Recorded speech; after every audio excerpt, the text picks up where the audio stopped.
Good morning, everyone. Welcome to the greenhouse. Welcome to the channel. If you're new, welcome for your first time. And if you've been here before, welcome back. I am just sipping on some morning coffee. I know I don't drink black coffee. Mom of so many children, you think I would. And I just wanted to do a sciencey video today. I don't dabble too much in the side of science and growing orchids when it comes to my YouTube videos, but today I'm going to, in hopes that it will help you better understand, because it did me once I did the research behind it. And I've been reading about it for a few days now because I wanted to know why this new growth on my orchids doing so well. So we're gonna dive right into it, you guys. Now, new growth, what is new growth? It's new leaves, new bulbs, new roots, new canes, anything that's actively growing on your orchid, on your plant, is considered new growth. And you can see I have a lot of new growth happening right now in the greenhouse. A lot of new phalaenopsis leaves happening. A lot of sheaths and buds and flower spikes. You can see this new growth here. So there's just a lot of new growth happening right now in the greenhouse.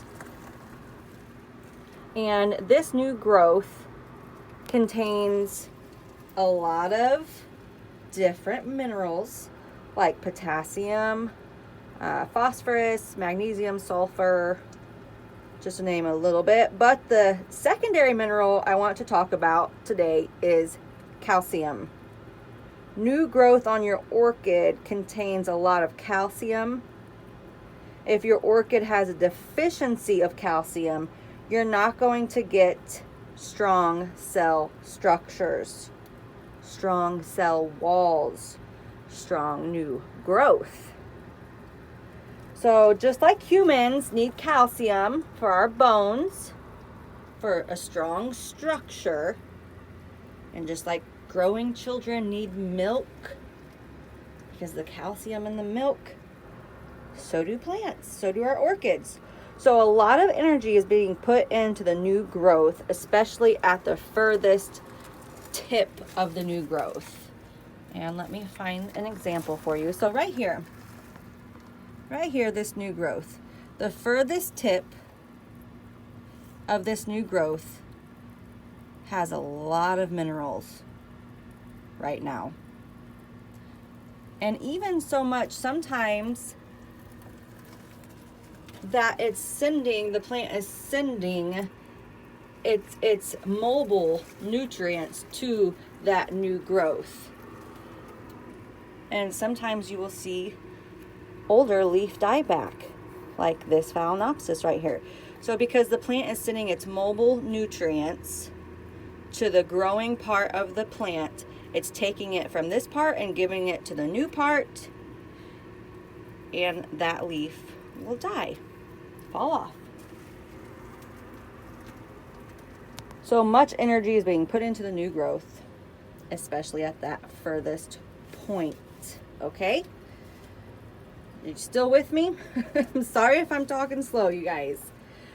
So if the orchid isn't receiving enough calcium, that new growth can develop dieback, the dreaded black rot at the top of the new growth.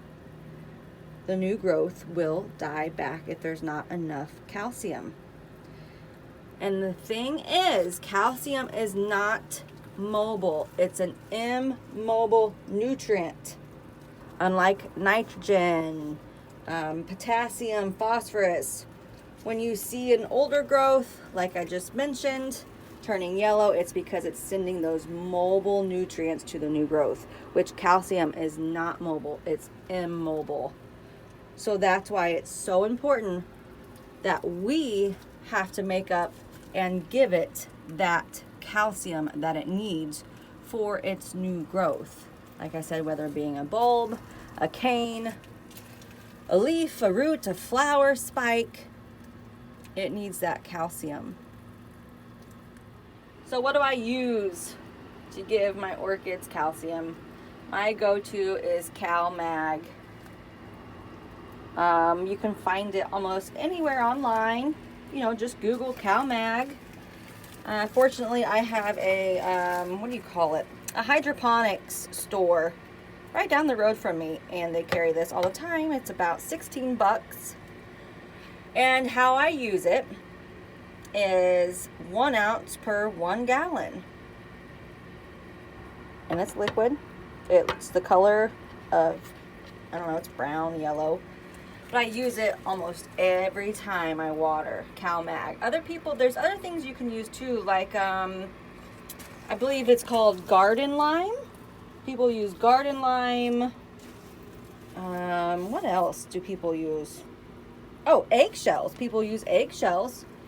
And I think at some feed stores you can buy shell meal, where it's just literally eggshells ground up and sold as meal. So those are a few things that you can use to provide calcium to your orchid. Before I want to wrap up this video, I want to show you some dieback, some black rot that I did have this past summer. I believe it was summertime. If you look closely right here, this new growth right here developed black rot, dieback, and it died back. And this one right there. So that's what it will and can look like if your orchid is not receiving enough calcium.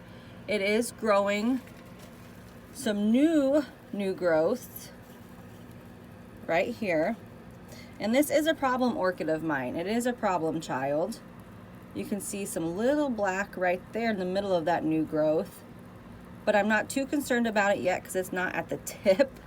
And I do have one more new growth right here, which is looking really, really good. But you can see that it is dying off one of these leaves, sending those mobile nutrients to those new growing. So I'm just making sure that I'm giving it plenty of calcium. And look, it has my name. That's probably why it's my problem child. So one more point I want to make. If you're giving enough calcium to your orchids and to your plants overall, it's building that strong cell wall, that strong cell structure. It's also going to help prevent pests. And why I say that is because pests like to munch, they like to chew and chow down and eat thin, vulnerable leaves.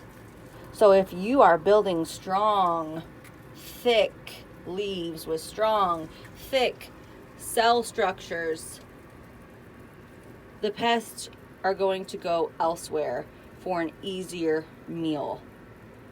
For a meal that has thinner and less strong walls and leaves and cell structures and so forth. So in turn, give calcium, build strong cellular structures, prevent black rot, and at the same time, prevent pests. I hope you guys enjoyed this little sciencey video, and I hope it wasn't too long for you. Happy growing, everybody. Thanks for hanging in with me. Till next time.